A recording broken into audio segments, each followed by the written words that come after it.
This is a strange and mystical planet. Every adult woman must marry more than 5 men. And before the wedding, she has to test the fire in the bridal chamber. If she finds the man's skills lacking, she can reject him for any reason. Just moments before, the girl was an ordinary college student on Earth. In the next second, she was suddenly transported into a huge iron cage. Inside were beautiful women from across the universe, speaking alien languages she couldn't understand. When the cage finally opened, she saw a crowd of masked men of all kinds. The girl looked around in panic.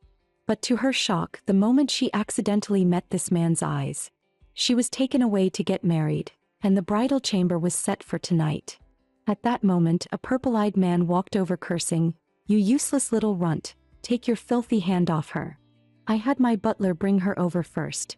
Coveting someone else's wife is not a good habit." The blue-eyed man refused to back down. He clearly saw her first, and they even exchanged a smile earlier. How did she suddenly become someone else's wife in the blink of an eye? The tension between the two men grew heavier, but the final choice was in the girl's hands. Both men looked dangerous, so the girl simply chose the purple-eyed, black-haired man. She didn't expect that this ordinary-looking man hid a breathtaking set of 10-pack abs underneath. He gently pulled down her zipper and softly pinned her against the bed. The man asked if she had any experience in that area. The girl had just opened her mouth to say she was still a completely untouched maiden when a soft, melting tongue filled her mouth. Having been single for 18 years, she had never felt such warmth, and her body responded instinctively. The man told her that on this planet, lack of experience didn't matter. Women only needed to lie back and enjoy. And he was honored to be her first volunteer. By early morning, after a night of intense passion, the exhausted girl slept on top of him while he gently wiped away the traces of their love. He softly stroked her hair and turned to instruct the butler to take good care of her. After all, this was the noble body of the woman he was going to marry.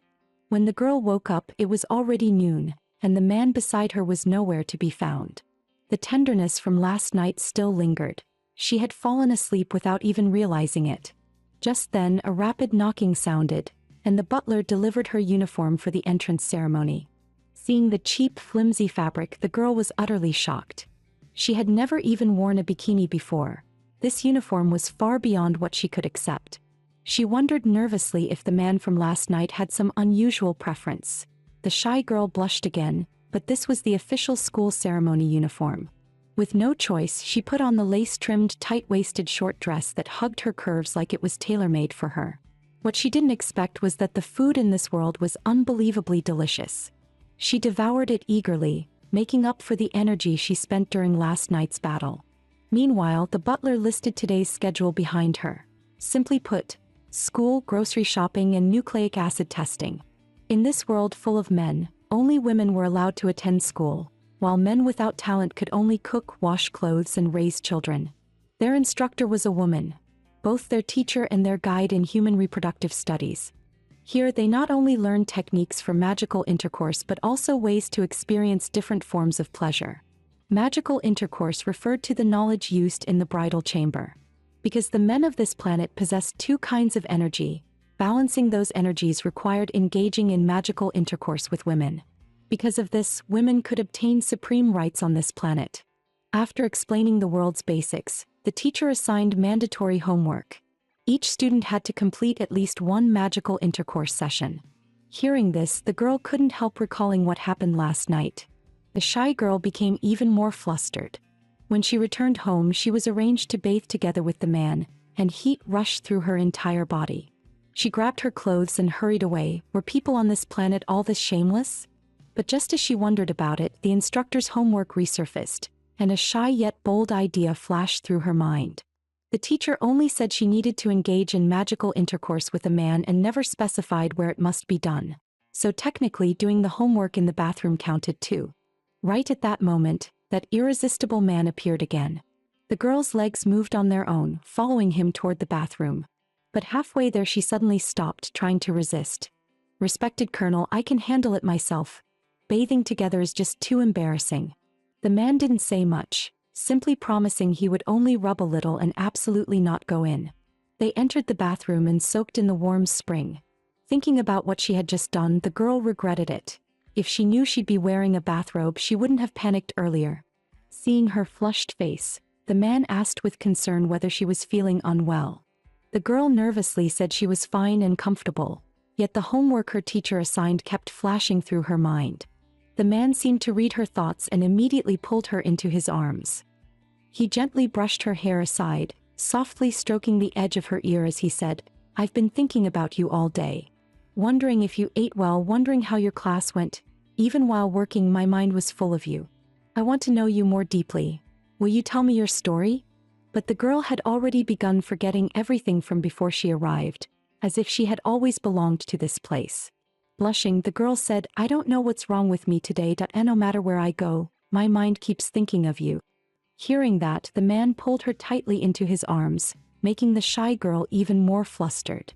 She finally gathered her courage and mentioned the homework the teacher assigned. The man thought he was interrupting her homework time and turned to leave. To his surprise, the girl hurriedly grabbed him. "No, that's not it. The homework. The homework is to perform magical intercourse with a man." As soon as she said that, she couldn't help kissing him. It was her first time kissing someone in the water, and the man was instantly ignited by her youthful hormones. He returned an even more passionate kiss. "Then let me help you finish your homework." After practicing diligently, the two lay weak on the bed, staring at the stars. The girl curiously asked him about the blue-eyed man. Was she having a different dream in the same bed? The man grew angry, hugged the little girl tightly and said, "Don't mention other men in front of me. That guy is just a corporate slave, not worth remembering." The girl recalled that after choosing between the two men yesterday, the blue-eyed man asked why she didn't pick him. She unexpectedly answered because Aspay clenched his fists from the start, shouted a lot, and looked rough and mean that I really didn't like it. Hearing such a reason, the man had no way to refute it and could only shed a wronged tear. Every time she thought of him, the girl felt a faint pain in her heart that I think I hurt that man without realizing it. The man in front of her might be domineering, but he was gentle in his own way. Seeing the girl look troubled, he invited her to have some warm cream tea, a true foodie from Earth. She naturally couldn't refuse good food. A handsome man and a beautiful girl drinking tea by candlelight. Such a scene had only existed in paintings. The man then handed her a delicate gift box filled with various flavors of husband cakes, paired with sweet milk tea. Truly heavenly. The girl had never tasted anything so delicious and couldn't stop praising it. But the man had already leaned in, licking the cream left at the corner of her lips. "So which tastes better? The husband cake or your husband?" As their feelings deepened, they once again engaged in an in-depth academic exchange. Unexpectedly, that exchange lasted the whole night again, and when she got up, the girl still hadn't recovered fully. The two slaves purchased yesterday came to help her wash up and prepare for school. They also handed her an envelope. Inside was a beautifully crafted necklace. After reading the letter, she realized it was from the blue-eyed man. But she had no time to think about what the gift meant. She sprinted towards school, already on the verge of being late.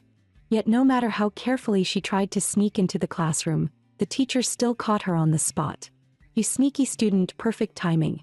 Come here and try this tool." She was only 2 seconds late, but the teacher took out a red device and told her to test it. "Come, the late student, hold this." The girl was horrified, almost dying on the spot. Judging from her expression, she was clearly thinking the same thing as everyone else in the room. The teacher covered her mouth and laughed.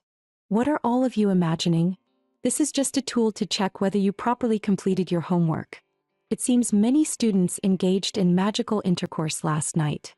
The girl trembled as she reached out and grabbed the device, which instantly released a cloud of pink mist. Then it evolved into a muscular man weighing 10,000 pounds, who even gave her a thumbs up. The teacher directly marked her assignment with a perfect score. Then, fantasizing a bit, the teacher added, "This student completed her homework excellently and gained a great amount of magic." The last person who gathered this much magic was the student council president. After that, the teacher began explaining the uses of magic. In this world, having more magic was of course always better. But being able to use it properly was just as important. How much magic one stored determined their quality of life. In short, stick close and interact often. Gather as much magic as possible. The teacher spoke passionately at the podium, yet the classroom remained silent. As newcomers to this world, none of them had adapted to such a bizarre system. The teacher then invited the student council president to announce the important notices for freshmen. Attention, everyone. Inspectors will visit your homes from time to time. If you're dissatisfied with the man in your household, you may report him to the inspector. The student council will do our best to assist you. With just a few sentences, not a single person in the huge classroom failed to hear her. Every word sounded as if whispered right beside their ears that it had to be magic. But before the girl could react, the president's sharp gaze locked onto hers, and a chilling fear surged through her. She regretted not kneeling to apologize the moment she bumped into her earlier. The next morning, 2 attendants woke the girl early, struggling as they carried in 9,999 roses and a love letter, which unsurprisingly were once again from the blue-eyed man. But before the girl could take a closer look, her current partner walked in. Seeing the roses and the letter in her hands, he looked thoughtful but said nothing. The girl thought, oh no, my new husband is going to be mad, right? But before she could figure out an explanation, the man suddenly said, if you wish to marry that guy, I can't stop you. But please tell me first, okay? Because I'm the supporter who cares about you the most. This world was truly strange. How could a man let his woman marry someone else? He was actually telling his wife to marry another man. Not because he was trash and not because he didn't love her, but because men in this world were supporters, and women could choose any man they wanted to interact with. The girl hurriedly explained, I won't marry him. I won't marry someone I barely met. I just want to live with you. Hearing this, the man's face flushed red. He invited her to take a walk in the garden. He handed her an exquisite gift box, and inside was a complete set of fantasy paints. Seeing it, the girl was moved to tears, memories of her lonely days on Earth flashing through her mind. She used to love painting whatever her imagination created, and though the memories were faint, his gift struck right at her heart. Excited, she pushed the man down. He looked confused. He had never tried this position before. It felt strange but surprisingly pleasant. The girl didn't know how to explain, so she made something up. The night is beautiful today. Doing laundry outside shouldn't make me catch a cold. The next day, she danced across her canvas with her brush. The butler hurriedly came over, telling her to go downstairs quickly. An ill-tempered man had come looking for her. And when she went down, it turned out to be the blue-eyed man with the cat mask. That he was an inspector sent by the planet, due to recent cases of supporters being treated unfairly. Therefore, he had to conduct a full investigation. He stared at the girl intensely, as if he wanted to devour her on the spot. The butler broke the awkwardness. Staring at someone like that upon first meeting is rude. We will fully cooperate with the inspection, but please be quick. The young lady is a bit tired today. The man grew irritated. What do you mean be quick? Do I look like I'm quick? A rare chance to see her. There was no way he'd waste it. He then dismissed all unrelated people under the pretext of official business. The huge reception room was left with only the 2 of them. The man asked the girl her name, age, origin, interests, every detail he could get. The girl felt helpless but could only answer honestly, and every few sentences she mentioned the colonel. Hearing that, the man exploded. He had worked so hard to become an inspector, and he didn't come here just to hear her brag about her relationship. He only wanted to know everything about her, and why she didn't choose him back then. The girl felt a bit guilty but snapped back, why are you yelling at me? I don't like rough men anymore. Rough men. Asbay froze. He wanted to explain he was gentler than the other guy, but stopped himself mid-sentence, and tears suddenly welled up in his eyes, as if all his hurt was hidden inside them. The girl softened instantly, stunned, but the next second he leaned in close, took her hand and murmured, my angel. Do you know how much I missed you since that brief parting? Can you feel the warmth of my tears? As he spoke, he gently kissed the center of her palm, then guided her hand to his heart, sincerely hoping to experience their first time together and offer her his first magic. The girl's heart wavered, but she was currently seeing the colonel and reason pulled her back.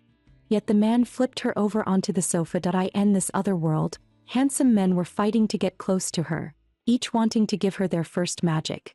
Silly girl, this place isn't like where you lived before. On this planet, women can freely choose their partner for magical intercourse. Follow your heart. The girl stopped resisting, letting him press down on her, only asking him to be gentle. The man gently carried the girl toward the bedroom, and just like that they kissed deeply. But because the man was still a pure, inexperienced youth, the girl told him he was hurting her. which scared him so much that he immediately let go, kneeling beside her and apologizing over and over like a child who had done something wrong. The girl looked at this handsome little cat, a man she could never dream of getting in her previous world, no matter the position or fantasy. Yet on this planet she could have him easily. Here women could do whatever they wanted. Even if a man was powerful, muscular, or gorgeous, he could only pray to be chosen by a woman. Therefore women could have multiple lovers and freely marry several men. Thinking of this, the girl subconsciously loosened her robe and turned to the pitiful man. "Kiss me." She was going to be this little cat's life mentor. During this magical intercourse, the girl experienced the wondrous pleasure of magic for the first time. But because she received too much magic, she reached complete exhaustion and soon passed out. By evening, the butler saw her still asleep and revealed an unsurprised expression, then cleared his throat and said, "Miss Yuna, engaging with multiple men magically is good, but you must take care of your body. If you break yourself, that'll be a big problem." The girl opened her tired eyes and asked the butler, "The colonel won't be angry that I had magical intercourse with another little cat boy, right?" The butler replied, "The political relations between the two families aren't bad. The master has no reason to be angry." Hearing this, the girl breathed a sigh of relief, then immediately fell asleep again. She was truly exhausted. The colonel returned home carrying a small gift, and the girl told him that the inspector had visited today, and that it was the blue-eyed man with the cat mask. The colonel frowned, slightly irritated. Impossible. No matter the reason, an officer-level person would never handle such trivial tasks. He must have come for another purpose. The girl hid nothing and directly said he came for her, and that they had engaged in magical intercourse. The moment she said this, it was like a 1,000-pound stone crashed onto the man's head. He fell to his knees with a thud, unable to recover for a long time. The girl hurried to apologize and explain, but the colonel grabbed her hand and said, "My dear, you don't need to apologize. I just have one question. Did you choose to have magical intercourse with him voluntarily?" Once he learned she wasn't forced under the pretext of homework, the colonel finally showed a relieved smile. The girl leaned against him again, drifting into sleep. Half dazed, she murmured that she had sensed a world of magic. The colonel's face darkened halfway on the spot. Why could that man trigger her reaction in one try, while he had exchanged magic with her so many times and got nothing?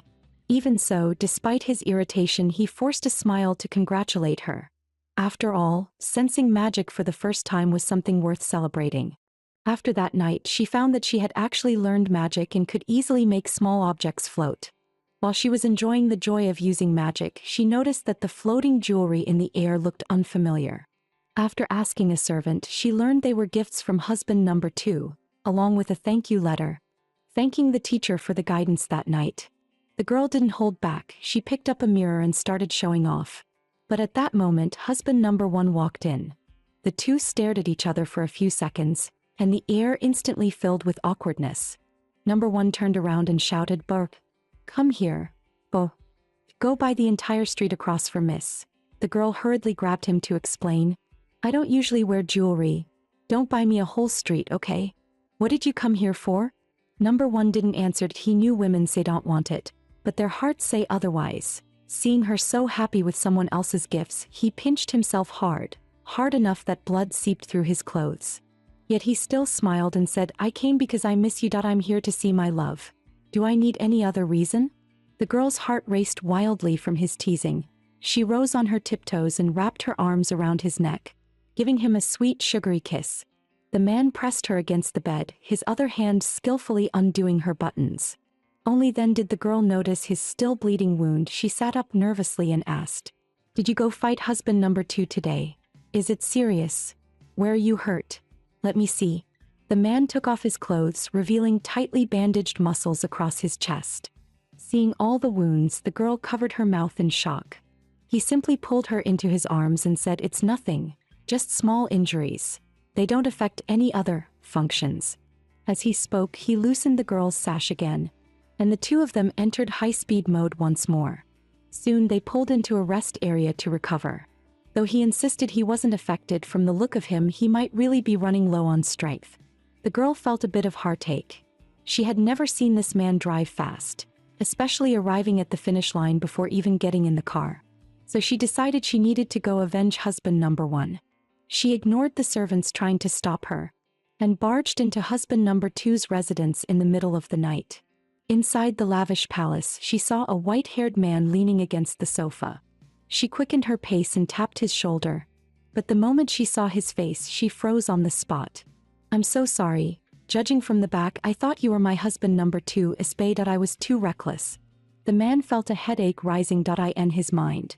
Even if Espay is still a virgin, he wouldn't sink so low as to choose such an impatient, clueless woman. The girl stared at the man who looked so similar to husband number two, wondering if he was the older brother or the younger. But then husband number two suddenly appeared and called him dad. The girl's eyes almost popped out. Such a young, handsome man being her father-in-law was truly a waste. Her first time visiting her husband's home, and she instantly fell for the handsome, youthful father-in-law. The man hurriedly dragged her into a room, terrified his wife would run away with his dad. But the moment they entered the room, the girl started touching him all over, and even ordered seriously, "Take off your clothes." The man didn't dare disobey his wife. With tears in his eyes, he took off his clothes piece by piece.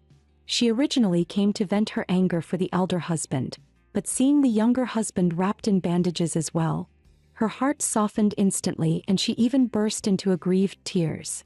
The boy panicked, thinking he had done something wrong to upset her, and grabbed her hand, stammering apologies. But the girl told him, "Espay, please don't send me gifts anymore. Receiving your gifts for no reason makes me feel pressured. After all, you and I don't have any real relationship." After saying that, she turned around and left. Once outside the door, she let out a long breath, thinking this ambiguous situation was finally resolved. But she hadn't walked far before Espay ran after her again, and then suddenly fell to his knees. "I know you won't leave Albin's side, and I don't expect to become your man, but why can't I even give you gifts? The only things I can offer you are handwritten letters and small presents.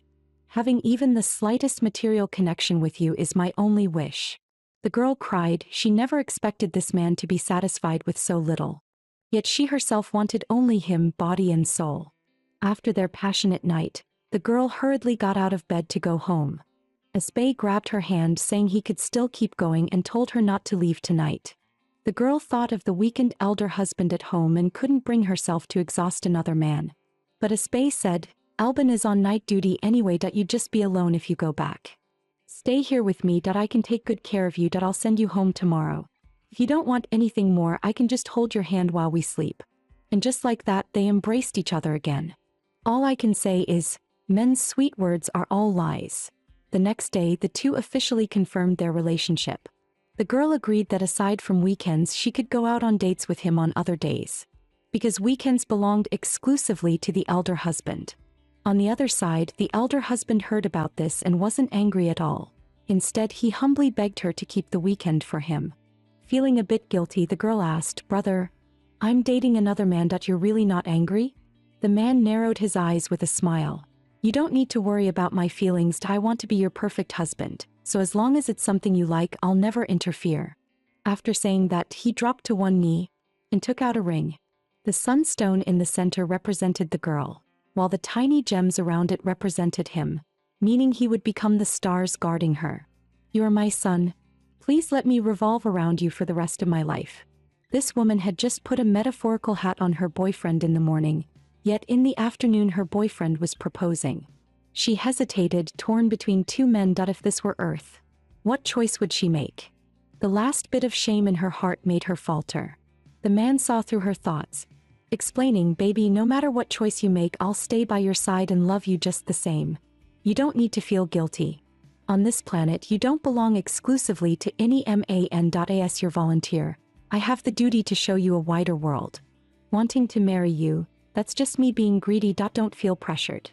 Wear this ring only when you truly want to. And now it's time for me to introduce you to other men." Soon, under the man's arrangements, the woman went through countless blind dates in a single day. Among them were shy, innocent puppy types, artsy yet slightly greasy young elites, and even wealthy heirs from old noble families. Every day she was either choosing a man or on her way to choose a man. Over time, even her dreams were full of men. Husband number two gently woke her up. The woman hugged him tightly. "Espay, you really are the best. I just dreamed of a whole group of men chasing me, insisting on marrying me. I was terrified." Espay answered with worry, You look exhausted. The elder one's schedule pushing you too hard. If you don't like it, just tell him. If that doesn't work, I can go punch him. Seeing him so serious, the woman panicked, afraid they'd fight to the point of mutual destruction again. She quickly persuaded him, if you have that much energy, why not put it to better use? Come here and let me hold you. And so they embraced once more, sharing a quiet, intimate moment that belonged only to the two of them.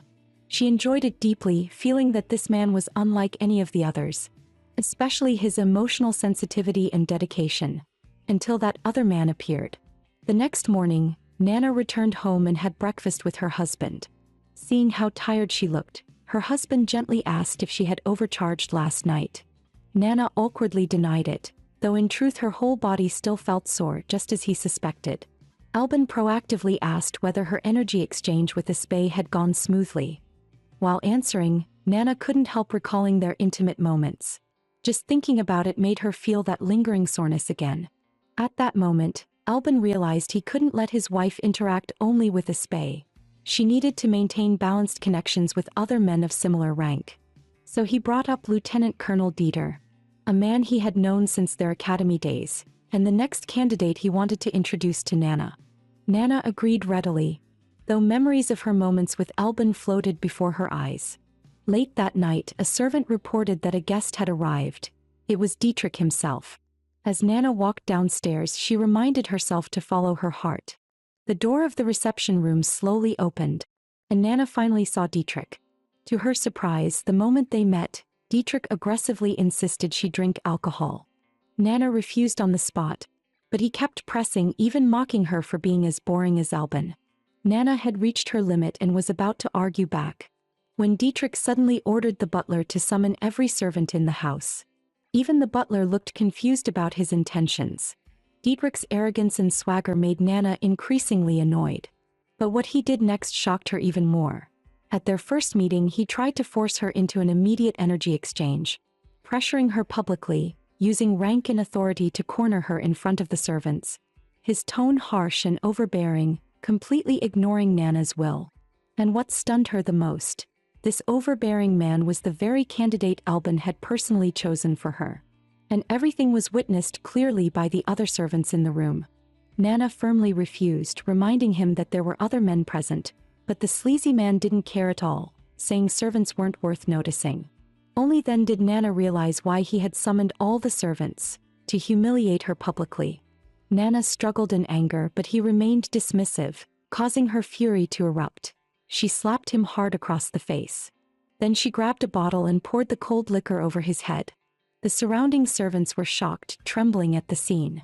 Straightening her clothes, Nana cursed him for being rude, vulgar, and having that twisted need to publicly shame others, looking utterly average yet somehow absurdly confident. Drenched and humiliated, the man finally snapped and was about to lash out. But Nana cut him off with a sharper voice. "Trash like you thinks you deserve to stand before me?"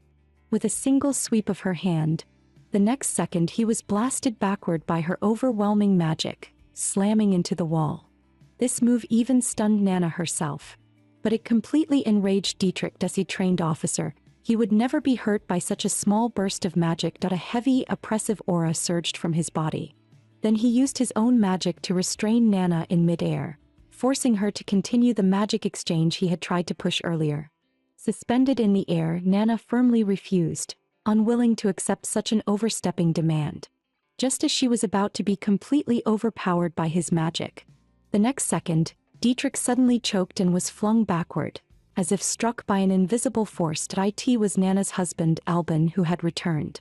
Albin's eyes were cold. He said he had originally wanted to give his wife the freedom to choose who to perform a magic exchange with, but what he came back to was a man trying to force his wife in his own house. Doing that to a woman here is a criminal offense. Hearing that, Dietrich instantly backed down. However, Albin had no intention of letting him go and approached with a smile, ready to send him to his death. The man panicked, screaming helplessly in mid-air. Just as Albin was about to deliver the final blow, Nana suddenly ran forward and grabbed his hand, asking him not to kill the man, saying with a faint smile that the guy was already miserable enough. Seeing Nana's hand still trembling, Albin immediately pulled her tightly into his arms. Taking advantage of the moment, the man on the floor scrambled up, grabbed his clothes and fled in embarrassment. Albin kept apologizing to Nana, saying that everything happened because he kept introducing suitors to her. And once Nana finally calmed down, he told her that he would soon depart on a military expedition.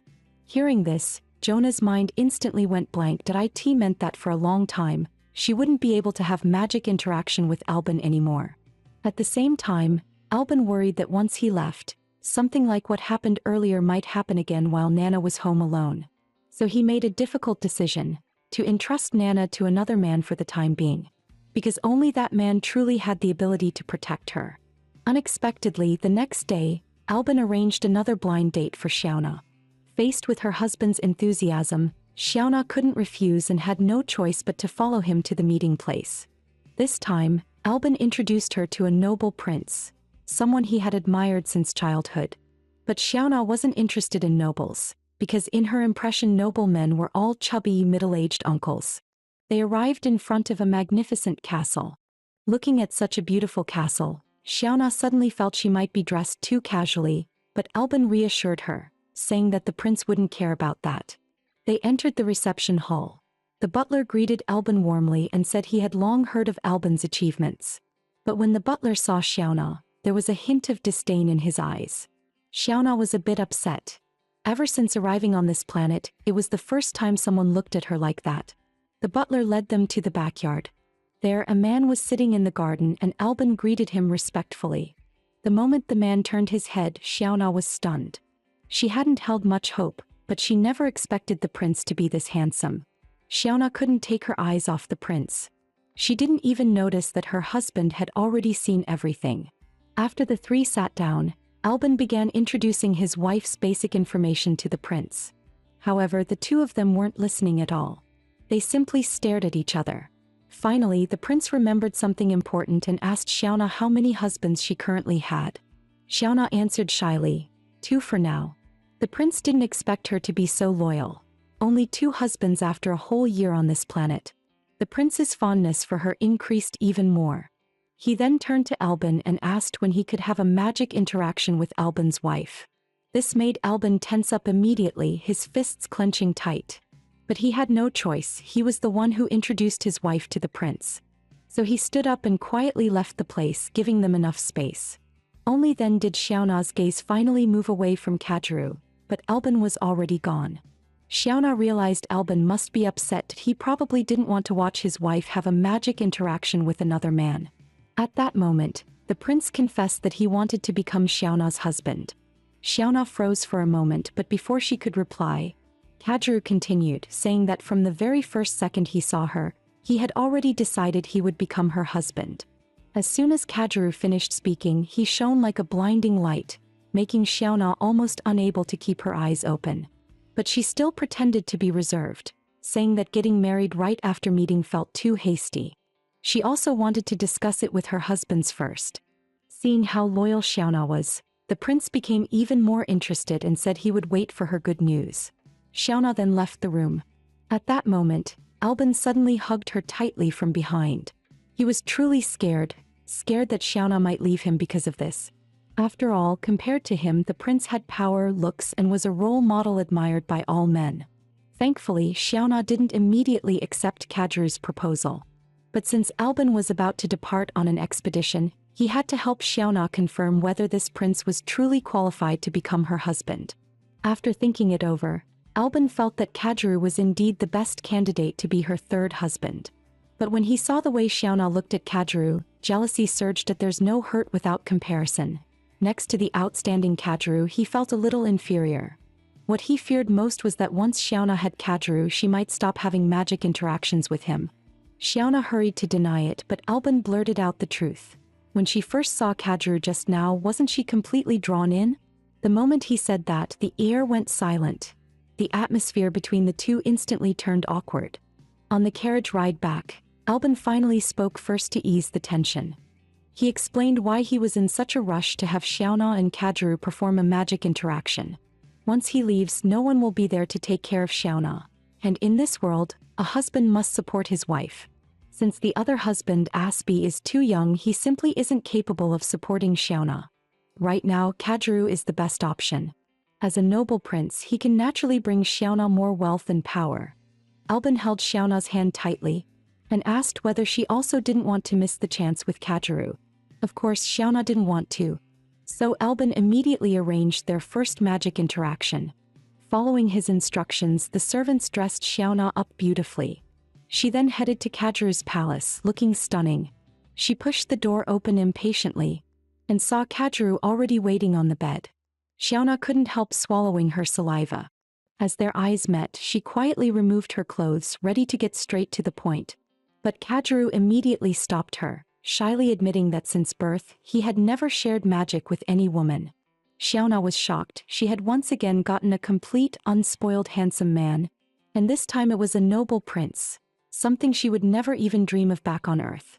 Xiaona thought since Kageru is totally inexperienced, then the stage tonight belongs entirely to her. Xiaona slowly leaned toward Kageru's chest. Seeing his strong, perfectly sculpted body, she felt shy, but still couldn't stop herself from leaning in and kissing him. The completely new sensation shocked Kageru as well. He then flipped over and took the lead, and soon the room was filled with rhythmic creaking sounds. Kageru shifted from passive to active, dutifully completing the first round of magic interaction. For the second round, Xiaona suggested trying a different method, and Kageru, finding it interesting, immediately started a new round. Just like that, the two competitive people followed the idea of if you can do it, I can too, fighting passionately 7 times through the night. What surprised Xiaona was that even though it was Kageru's first time, he was unbelievably skilled. 7 rounds weren't enough for him. In the end, Xiaona collapsed from exhaustion and fainted. Kageru immediately called a doctor. The doctor said Xiaona had absorbed too much magic, and the culprit was Kageru's overly pure power, because he belonged to the highest ruling class and carried the purest imperial bloodline. His magic was naturally far stronger than ordinary men. Combined with him continuously pouring magic into her all night, Xiaona fell unconscious. Her other 2 husbands felt ashamed and quietly left. Before they realized it, Xiaona had been asleep for 3 days. Watching her sleep, Kageru blamed himself deeply. At first, he thought this woman was simply suitable. Simple background, good looks, politically appropriate. So meeting her was just part of the job. But after that magic interaction, he unexpectedly fell in love with her. At that moment, the butler walked in holding a marriage application form.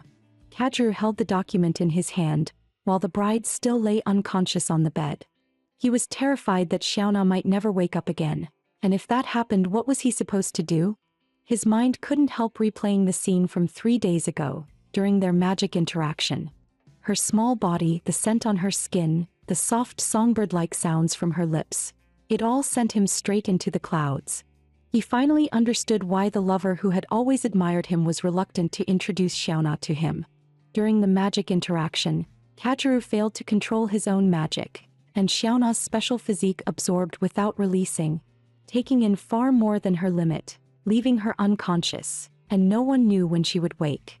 Kageru watched her quietly. When tears slipped from Xiaona's closed eyes, he gently wiped them away.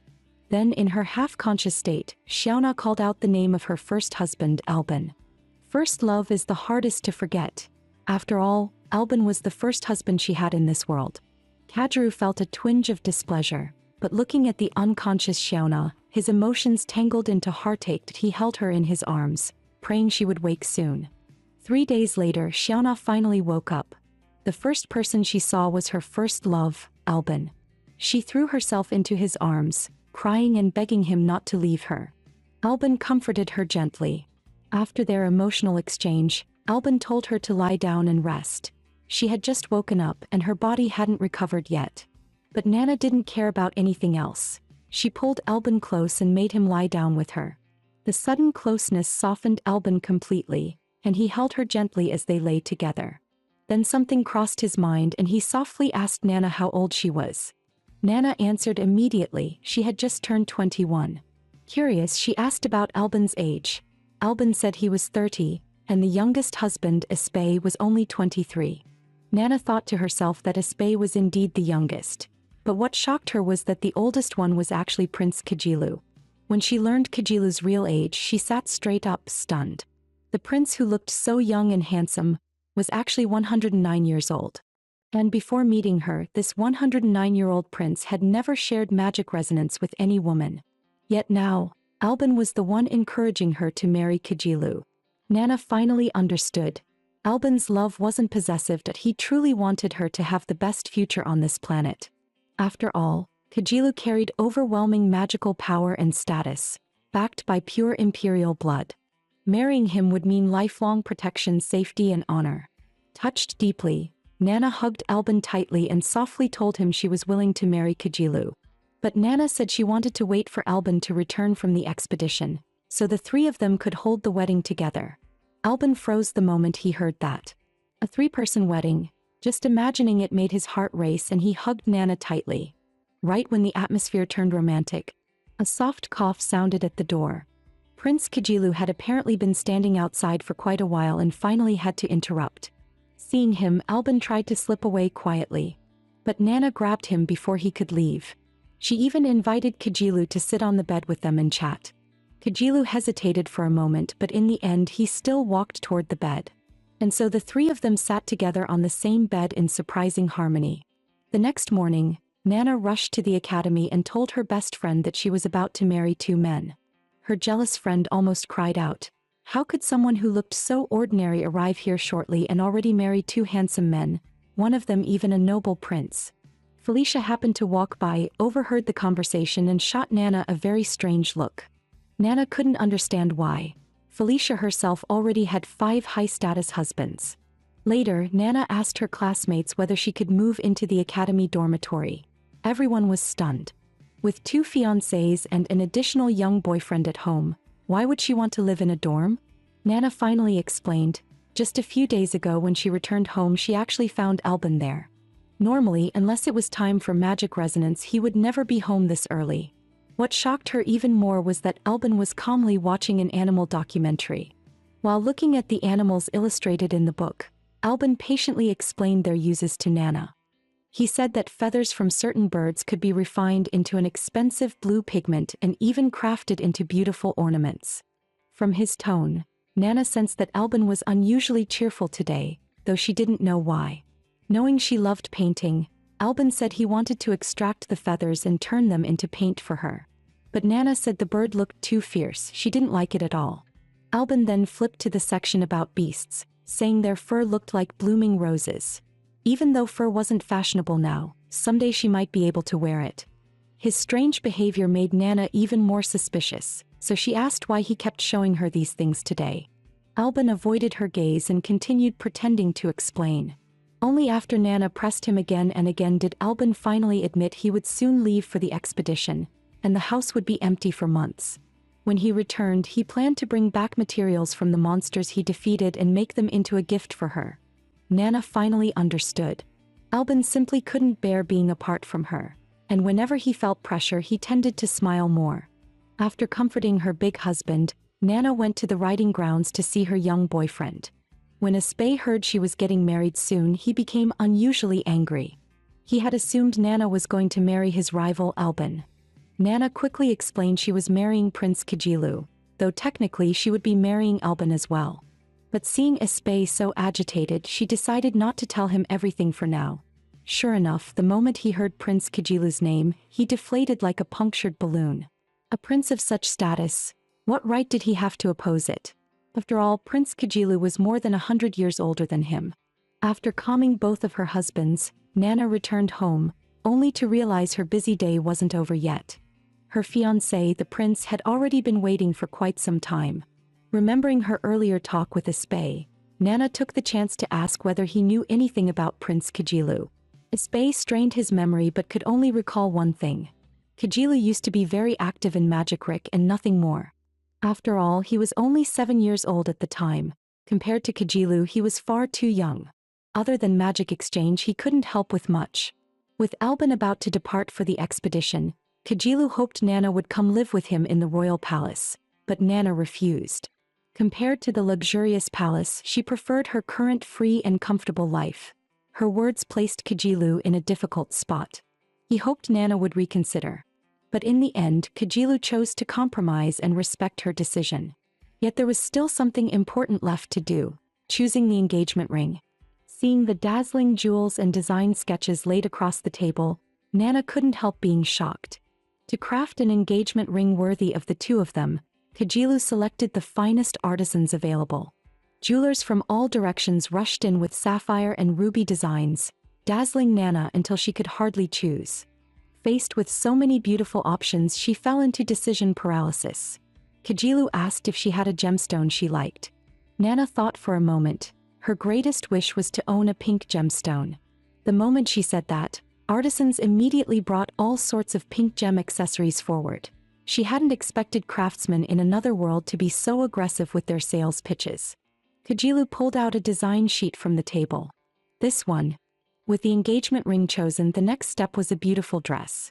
Nana held up 2 dresses for Kajilu's opinion, but as expected, no matter the planet, men were hopeless in this area. After comparing again and again, Nana picked a dress matching the pink gemstone's color. With the attendant's help, she changed and walked slowly toward Kajilu. Her radiant charm left Kajilu stunned on the spot. Unable to resist, he lifted a lock of her hair and gently kissed it. The two then returned to the bedchamber where Kajilu took out the marriage application. Both of them pressed their handprints on it. As the glow of magic lit up, they officially became husband and wife. Yet their wedding night also became a night of parting. Under the moonlight, Kajilu told Nana he would soon return to the royal palace. Nana felt a wave of unspoken sorrow. Seeing her reluctance, Kajilu couldn't help leaning in for a kiss. Then he lifted her into his arms and fell with her into the rose bushes. Nana instantly understood what he intended next. But at that moment, what she worried about most was whether the rose thorns would poke her during the activity. Truly, her thoughts had gotten strange since crossing worlds. Kajilu affectionately called her my lady, adding that the roses here had no thorns. Hearing him call her that, Nana blushed and admitted she liked being addressed that way. As emotions rose, Kajilu finally couldn't hold back and was about to get intimate. Nana hurriedly stopped him, shyly asking if they were really going to continue here. The Grand Duke revealed his true nature, saying, "I can't hold back." The two then entered a long session of intimacy, and rumor had it that Nana's voice echoed through the entire estate. Nana had 3 husbands, but Albin was away on expedition, the prince husband lived in another country, and the young husband was too young and still lived with his parents. So Nana had no choice but to move to the academy dormitory, which also gave her a chance to study techniques for winning men's hearts. Nana arrived at the academy dorm with her servant. The dorm teacher was shocked after reading Nana's profile. Nana was only level 5 by origin, yet her husband was a level 1 leader. With such an outstanding husband, why would she stay in a dorm?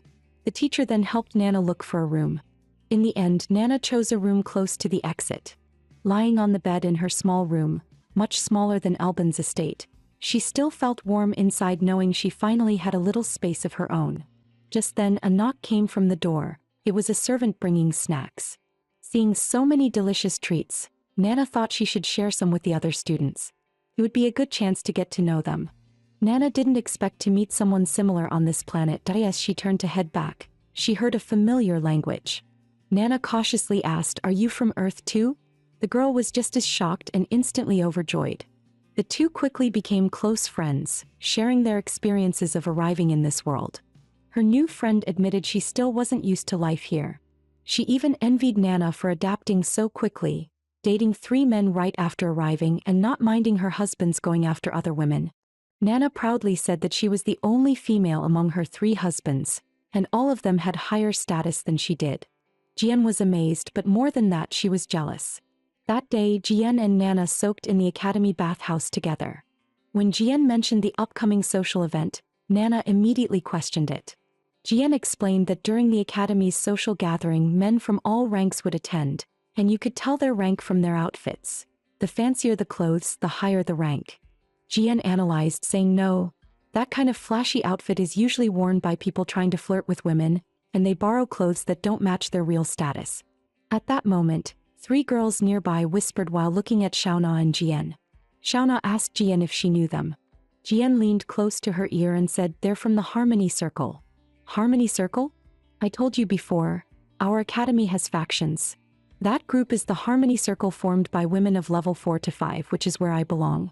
Xiaona asked what the Harmony Circle does, and Jian whispered that it's a place where women of the same faction gather to chat, like a tea gathering. Xiaona wondered why they didn't greet her if they knew each other. Jian replied that her Elishuan language isn't very good, and after going twice she stopped going, so greeting them now feels awkward. After showering, the two walked back to the dorm while chatting and laughing. When they arrived, Xiaona found an envelope at her door. She wondered what it was, and Jian said it looked like an invitation. It was from the Harmony Circle she had just mentioned. Xiaona invited Jian to go together. Jian quickly waved her hands, saying she would rather not. When Xiaona asked why, Jian explained that the Harmony Circle centers around women who have many men around them, and Sister Yina is beautiful and popular, so everyone likes her, unlike someone like her. Xiaona held Jian's hand and said she still wanted to go together. Those sparkling eyes made it impossible for Jian to refuse, so she finally agreed. When they arrived at the Harmony Circle, Xiaona finally understood why Jian didn't want to come. The girls repeatedly called Jian by the wrong name. And even after Xiaona corrected them on the spot, they still kept calling her wrong. Their conversations were all about how many men they had dated and the ranks of those men. Just like Jian had said, the Harmony Circle centered around women who had many men around them. While listening, Xiaona glanced to the side and noticed that Jian's seat was already empty. She also didn't want to stay any longer, so she found an excuse and left. On the way back, Xiaona called Jian's name anxiously while searching everywhere for her. She finally found Jian in the hallway, sitting against the wall with her head buried deeply between her knees. Xiaona approached in worry, only to realize it wasn't what she had imagined. Jian lifted her face with a bright smile and said, "Sis, you're here." Xiaona then realized she misunderstood. You're reading a letter." Jian smiled and replied, "Yeah, it's a letter from my boyfriend Gistai. My boyfriend Gistai is great at playing instruments. During intermissions at the theater he performs the mandola and he's really popular. His dream is to create his own theater and tour around the world someday." After hearing that, Xiaona praised him, saying he was truly talented, and she felt relieved inside. Back in her room, Xiaona wrote her letter, wondering whether the one she sent had been received. That afternoon, when she returned from the social gathering, she saw someone receiving a letter and a gift from her husband. She went back to her room, lay on her bed and thought, "It's been 2 weeks since I sent my letter and there's still no reply." She thought of her 3 husbands. Alban had gone on an expedition, Kajelu was already busy and preparing for the wedding, and as for Aspie, now only her young boyfriend should have been able to keep her company, yet the carefree Aspie hadn't replied at all. Watching other women receive gifts from their husbands, Xiaona couldn't help complaining that Aspie used to bring her presents every day when pursuing her, but now didn't even send a message. In a fit of anger, Xiaona gave all the gifts Aspie had given her to her friend Jian. She didn't expect that all of this was actually orchestrated by that good friend behind her back. While trying on accessories, Xiaona suddenly noticed a shiny bracelet on Jian's wrist. Xiaona asked curiously, "I've never seen this one before. Did your boyfriend give it to you?" She didn't think much of it afterward. Jian said she also had a gift for her sister, then excitedly invited Xiaona to watch her boyfriend's performance together. She had even secretly bought tickets. It turned out that Jian's boyfriend was the leading actor of the theater troupe. Jian asked if she could wear the accessory Xiaona gave her, and Xiaona readily agreed. Of course she could. Xiaona hugged her happily, saying, "It looks perfect on you. Your boyfriend will fall for you all over again." Jian blushed shyly and said, "Don't tease me like that." The two of them waited expectantly in the stands for the show to begin. But the leading actor who appeared was not Jian's boyfriend. All the way to the end of the performance they never saw any sign of him. After asking the troupe members, they finally learned that her boyfriend had left 2 months ago. Jian trembled all over when she heard the news, completely unable to believe it. Following the hints given by the theater troupe, the two of them found Jian's boyfriend doing hard labor. Jian couldn't accept seeing her boyfriend reduced to such a state, and in the end she abandoned him. After returning, Jian stayed in her room for several days without going out. When she saw Xiaona again, she treated her like a stranger, leaving Xiaona unsure of what to do. At that moment, a beautiful blue-haired woman approached Xiaona, telling her to wake up, not to waste time on people who don't matter. Here, everyone gets close because of Li Yi, so she must be careful of those around her. Especially someone like her, with such outstanding boyfriends by her side, she could easily attract jealousy from other women. Just then Jian came into the cafeteria hoping to have a meal with Xiaona. Seeing the expensive jewelry on Jian, Xiaona couldn't help recalling the blue-haired woman's words. Jian's boyfriend could never afford something like that. The men Jian dated now were all from the lowest class, completely unable to buy such costly accessories. After finishing her meal, Xiaona left the cafeteria and ran into the blue-haired woman again. She stopped Xiaona and handed her a key. It turned out to be the key to Jian's room. Xiaona was confused. Why would she give her that key? The blue-haired girl said proudly, "You'll definitely need it," then walked away. Xiaona hesitated for a long time, but curiosity eventually won. She unlocked Jian's door. As soon as the door opened, she saw boxes of gifts and stacks of letters on the bed. She stepped closer and picked up a letter. The signature stunned her. It was from Espei. Xiaona tore it open in a panic. Why is this here? Xiaona, you should have received my letters, right? I've been waiting for your reply. Do you like the gifts I sent lately? This time I chose something I really thought would fit you. A whole box of letters and gifts tumbled onto the floor. Only then did Xiaona realize every single letter and gift from her husband had been intercepted by her so-called best friend, and she had even given Espei's gifts back to the very culprit in anger. Devastated, she fell to her knees, covering her face in disbelief. Why would something like this happen? When she left the dorm, Jian was chatting with others, and happily greeted her when she saw Xiaona coming over. But Xiaona acted like she didn't see her and walked right past. Hurt to the core, Xiaona went to the balcony to calm down. The blue-haired girl had clearly expected all of this and gently comforted her. Things like this happen all the time. There are plenty of people who do far worse. Xiaona was surprised. Had the blue-haired girl also been betrayed before? But the blue-haired girl insisted that such a thing would never happen in her own friend group. Then she sincerely invited Xiaona to join them. Xiaona happened to want a change of environment, so she gladly accepted. The blue-haired girl took Xiaona to the library. When Xiaona sat down, she noticed there were only 3 chairs. She asked, confused, "Don't tell me, today's meeting has only 3 people?" The blue-haired girl replied, "Originally it was only 2. Because of you, now it's 3." Xiaona was stunned. 2 people. She didn't expect it to be that small. She was about to ask who the remaining member was when the library door opened. The newcomer reminded them to be quiet. It was the student council president, Sia. Xiaona stood up. "That woman is..." Sia also stared straight at Xiaona. The blue-haired girl asked, confused, "Wait, you two already know each other. What's going on?" "You're the student council president, so it's normal Xiaona knows you." "But why do you know Xiaona?" Sia ignored the blue-haired girl completely and asked Xiaona directly, "Why are you here?" Under Sia's intense gaze, Xiaona felt enormous pressure and shyly greeted her. But suddenly, Sia rushed forward and hugged Xiaona, saying, "So cute." Both Xiaona and the blue-haired girl were stunned. Sia cupped Xiaona's face and leaned in closer. Even cuter up close. So tiny that Xiaona suddenly felt that this kind of affection was also a kind of pressure.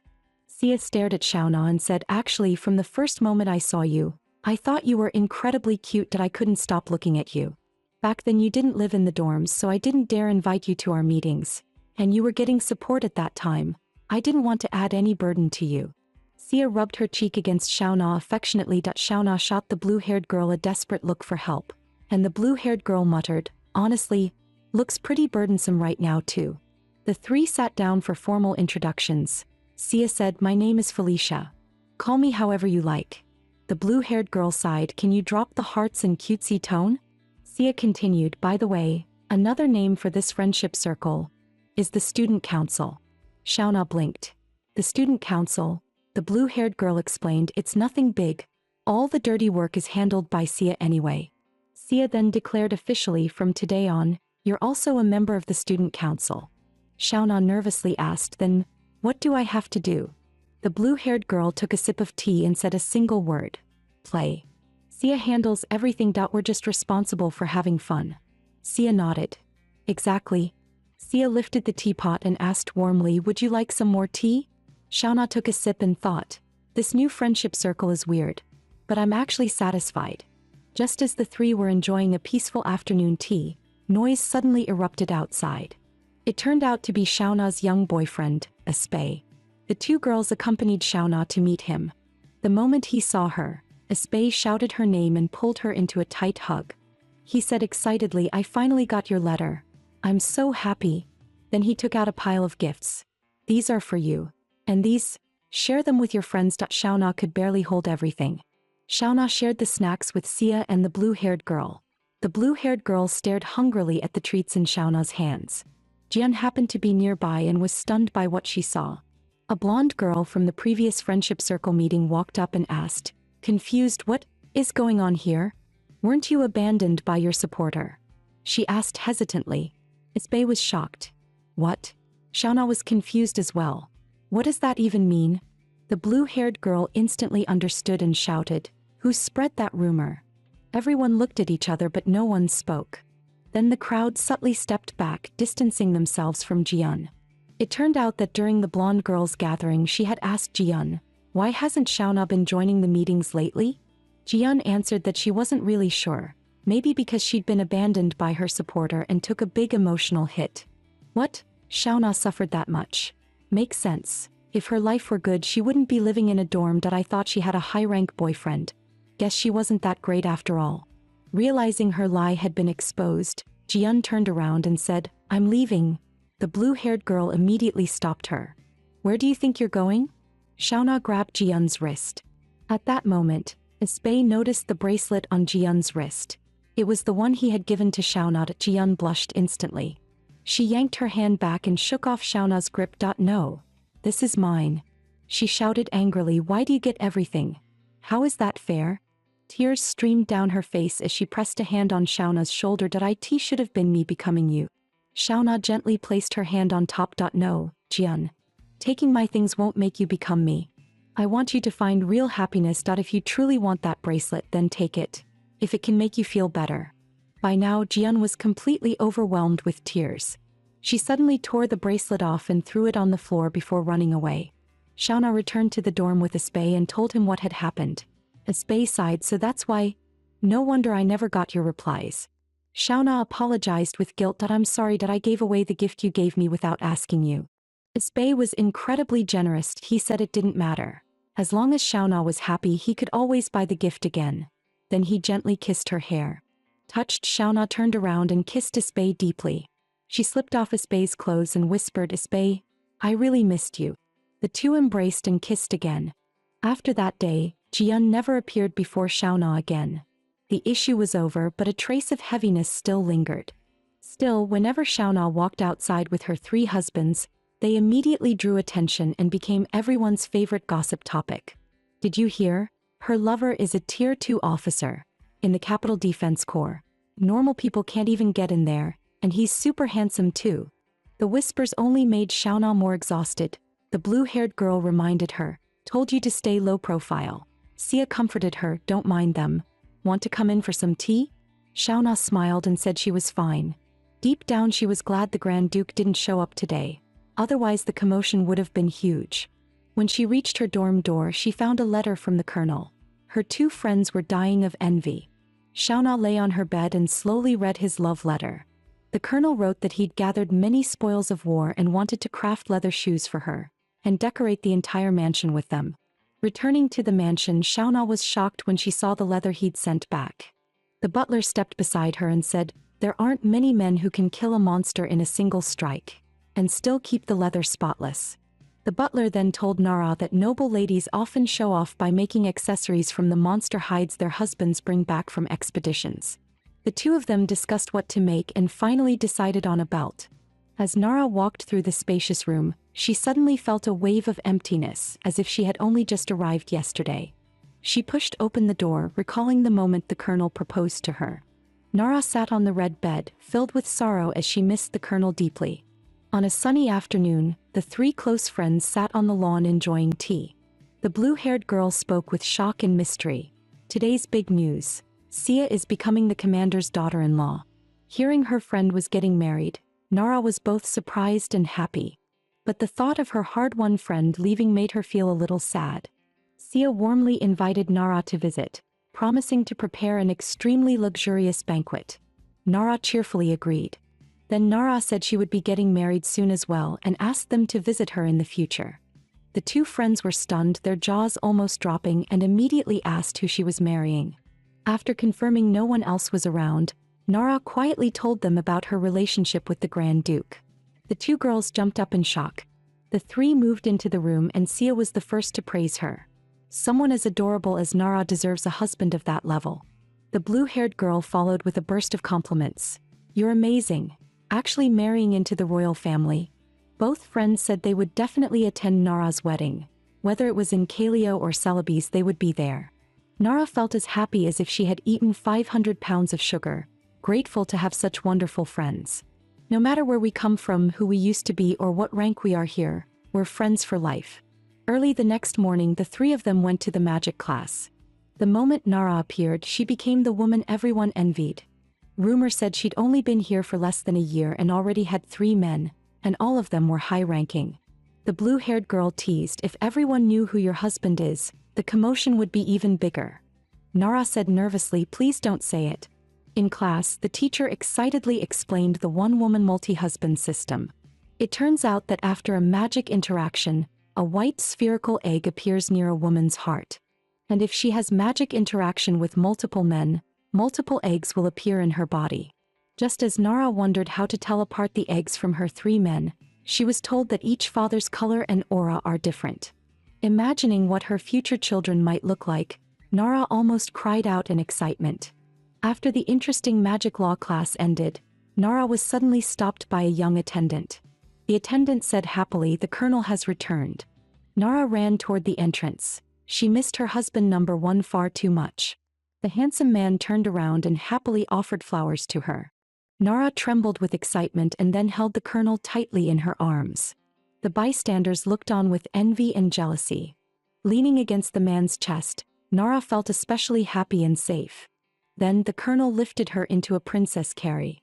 With a bright smile he said, holding you like this makes all the fatigue from the battlefield disappear. After saying that, he carried Nara onto the carriage and took her home. Having not seen each other for a long time, the two shared a moment of gentle concern. As soon as they opened the door of the estate, the colonel's hands began wandering all over her. The man then slowly leaned closer to Nara. Lying quietly together on the bed, Nara suddenly touched the colonel's face. Your hair is so much shorter, and you've lost weight. Hearing her tender concern, the colonel replied, it's all because of the war, that if you like long hair, I can grow it out again. Nara suddenly remembered the leather belt she made. She searched through her things and proudly showed it to the colonel. But he said he cared about something else more, pulled Nara into his arms and kissed her cheek. After a whole night of cuddling with the colonel, Nara went to the academy early the next morning to move out. She chatted briefly with her 2 close friends. Sia held Nara's hand reluctantly. I really don't want you to go. Nara comforted her, I'll still come to class every day, that we'll see each other just like always, don't be too sad. With her dorm life coming to an end and exams approaching next week, Nara was busier than ever. Soon it was her first-year anniversary. The first 3 exam days were for language, social studies, and general knowledge. The last day was for nucleic acid testing. No, correction. Magic power control. All you had to do was stand on the magic circle, and your mana level would appear on the measurement plate. The teacher organized everything and everyone took the exam in order. Nara sighed in relief. She had thought they were going to test nucleic acid on the spot. Next, Nara, please step up. Nervous, Nara stepped onto the magic circle, and the gauge shattered instantly. She froze, completely confused. The teacher then offered an authoritative explanation.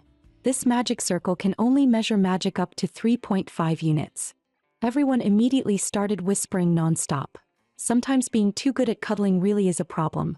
Nara stood there, embarrassed, almost dying of social shame. Back home, Nara immediately told the colonel about what happened. The colonel had never heard of such a thing either and guessed it might be because she had absorbed too much of his mana recently. Silly Nara had no concept of what 3.5 mana units meant, so the colonel dug around and found a mana deposit stone, then started a crash course on magic measurements. When Nara learned she was in the same tier as Aspie, she was overjoyed. The colonel gently wrapped his arm around her. Looks like your mana takes after its master. Quiet and gentle. He then told her that the Grand Duke was one of the rare people who had reached level 5. Thinking about how all 3 of her husbands were so outstanding, Nara felt as happy as a 500-pound dumpling. When vacation began, Nara received 2 letters. One was her exam certificate from school and the other was from the Grand Duke. The Grand Duke asked her to list the requirements for guests she wanted to invite to the wedding. Nara stared blankly. There were requirements for inviting guests? The colonel patiently explained. In this world, weddings highlight the bride, so it's better to invite candidate grooms. The custom completely stunned Nara and she struggled over who to choose. In a very Versailles way, she first picked the colonel and Aspie. They all arrived at the Grand Duke's estate. After a brief greeting, the handsome Grand Duke told the butler to show the guests to their rooms, then personally led Nara to the bridal chamber. When the door opened, Nara saw the beautifully decorated bridal room and was overwhelmed. So pretty, all this is for me? The Grand Duke gently explained that this was only the basic setup. After the wedding, he would redesign everything according to her tastes. Then they went to the reception room to discuss wedding preparations. The Grand Duke offered 2 venue options and Nara chose his estate. The Grand Duke looked at her with deep affection. This hall can also be used when you marry other men in the future. After that, he showed Nara the dress designs and the guest list. By the way, about the first night custom, you learned it at the academy, right? Nara froze on the spot. The Grand Duke patiently explained. Here, the first night happens the day before the ceremony, to prove to the guests that the couple's manna has been joined. Nara thought for a moment. Yes, she vaguely remembered studying that before the exam. When night fell, the exhausted Nara lay down, and the Grand Duke gently covered her with a blanket. The next morning, Nara woke to find the Grand Duke sitting beside her. He told her that his strong physique meant he didn't need sleep. Nara looked at him with envy. My lady, are you still tired? Tonight, shall we resume our duties as husband and wife? It has been a while. Nara burst into laughter. Why is this man so cute? She moved closer to the Grand Duke. We don't have to wait until tonight, that we can start now. The two ended up yawning non-stop from exhaustion, when a knock sounded. The colonel leaned against the doorframe. You look tired, wasn't that a bit too intense this early in the morning?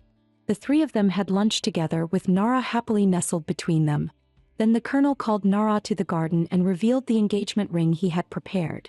Nara was shocked. Here, if the bride has other fine candidates, she must announce it at the wedding. After saying that, the colonel gently placed the ring on her finger. Holding her hand, he added, as for the wedding rings, I want us to choose them together. Nara looked at her devoted first husband, her eyes filling with tears. Then she wrapped him in a heartfelt embrace. Tomorrow was the wedding day. Tonight, Nara and the Grand Duke were completing the first night ritual. To prove their manna union to the guests, both of them were especially excited and enthusiastic. The wedding arrived as scheduled.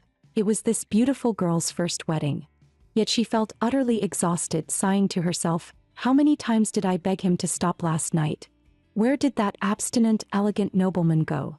How did he turn into a hungry wolf? The men in the audience started booing and cheering all at once. Amid the bustling crowd, Nara spotted her 2 best friends. She instantly felt pretty and proud.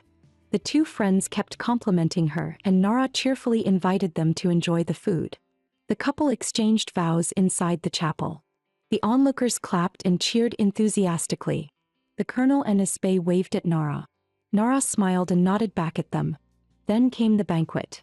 The Grand Duke and Aspey introduced themselves to each other, though both were secretly competing. When the ceremony ended perfectly, the beautiful bride and groom gazed deeply into each other's eyes. But after the wedding, Nara became incredibly busy, sorting through gifts and decorating her room. Even so, she still had lunch with Aspey's family. His father looked at his future daughter-in-law seriously and asked, We gathered today to discuss one thing. How about holding an engagement ceremony for you and Aspey? Nara was overjoyed when she heard that. Then Aspey's father said they should hold a grand, lavish wedding. Feeling flattered and delighted, Nara happily agreed. The big kid Aspey jumped up and hugged her tightly. Nara, I'll give you an engagement party you'll never forget. His father turned to her again. Miss Nara, do you prefer a lively ceremony or an elegant one? The colonel spoke first. Elegant, of course.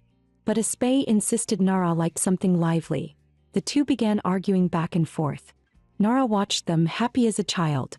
After the argument went nowhere, Nara suddenly tugged at Aspey's sleeve. She wanted to see him alone before he went home. Aspey lit up like a kid. Just once. I can see you as many times as you want. As planned, Nara went to Aspe's room. She found him freshly showered, showing off his 8-pack abs. He shut the door and pressed his lips onto her face. Nara reminded him she hadn't even showered yet. The impatient Aspe lifted her straight up and carried her toward the big blue bed. Aspe held Nana's hand and told her affectionately that she would soon be able to wear the engagement ring.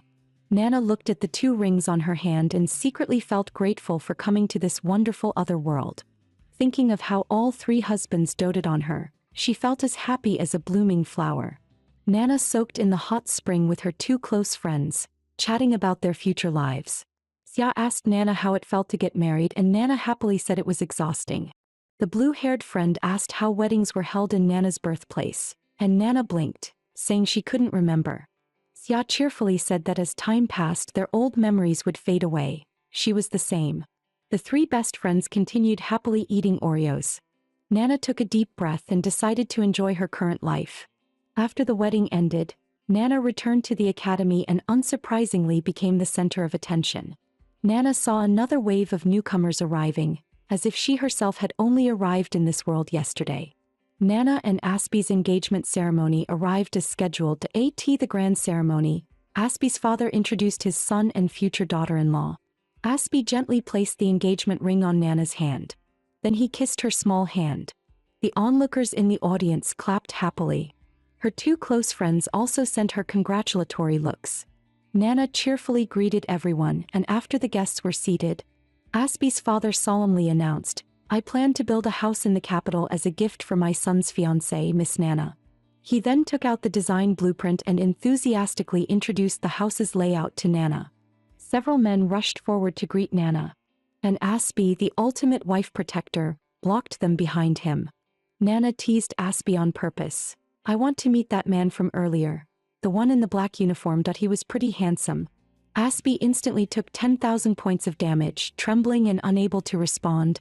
Seeing the disappointed Aspe, Nana cupped his big cheeks and gave him a sweet kiss, then whispered in his ear, "Let's go back to our room. I want to be alone with my fiancé." Aspe happily lifted her in a princess carry. "As you command, my bride-to-be." "Who's going to slap that shameless green tea woman?" Sneaking over to someone else's husband in the middle of the night to show concern. The woman introduced herself as the president's new wife, and before her words even finished she slid her hand onto the Grand Duke's abs. The devoted Grand Duke immediately grabbed her filthy hand, then turned around and ignored her completely. The green tea woman could only storm out of the room. The Grand Duke had to go to the presidential palace for business, so he reluctantly brought Nana along. The couple was now eating with the president and his wife, and the atmosphere was extremely awkward. The green tea woman suggested taking Nana to tour the presidential palace.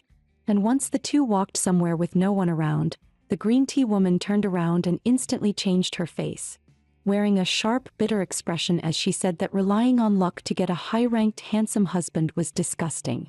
Nana, unafraid, replied, "Aren't you the same?